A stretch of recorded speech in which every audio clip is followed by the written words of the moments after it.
Hey friends, I'm hanging out with Jim.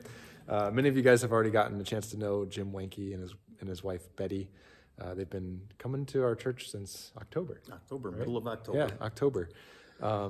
And this Sunday, he's actually going to be preaching for us, which is really exciting. I shared a couple weeks back that, and he shared with us a couple weeks back, just his heart for, a heart that he's got for planting a church in his hometown of Wyoming, New York, which is about 40 minutes away. About 40. Yeah. And so that's something that we've been saying that there's a lot of things that we're sort of prayerfully discerning about what a partnership might look like with that will be, Jim's working through that with the district. We'll be talking more about that at our local church conference in June. But part of that process for him is actually a few weeks ago, or a month ago, 2 months ago, something like that.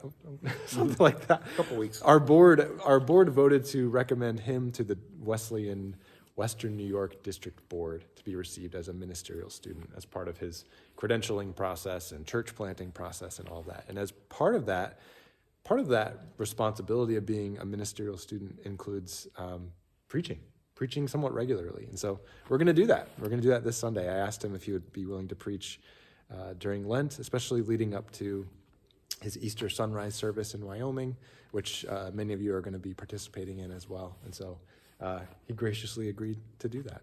So I asked him if he would just say a few words at our weekly, during these weekly videos. And so you can take it away.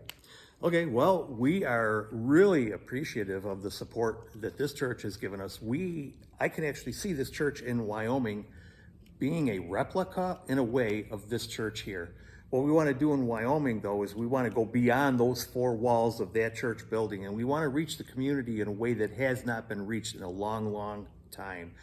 There are people that are in spiritual need there. There are people that are hungry physically, spiritually, emotionally, mentally. We want to be able to reach those people, not just to meet their needs physically, emotionally, spiritually, but to lift them up. And that's something that we really want to see happen.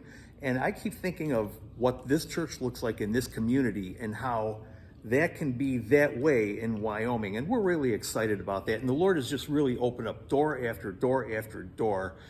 We prayed about it, the door opens. The next door comes along, we pray about it, that door opens. It is just amazing. I don't think I've ever seen anything go as smoothly as this has gone. And I'm just waiting for the big thing to come in the way that we really have to encounter and pray through. Part of me praying through it is being hungry like I am right now.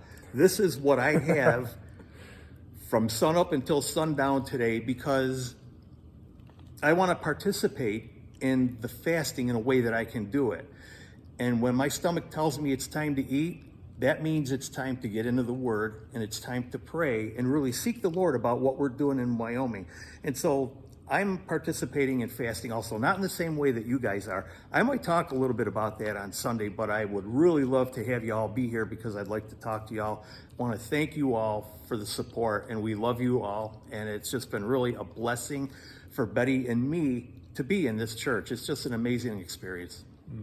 Yeah, it's been a blessing for them to be a part of this congregation.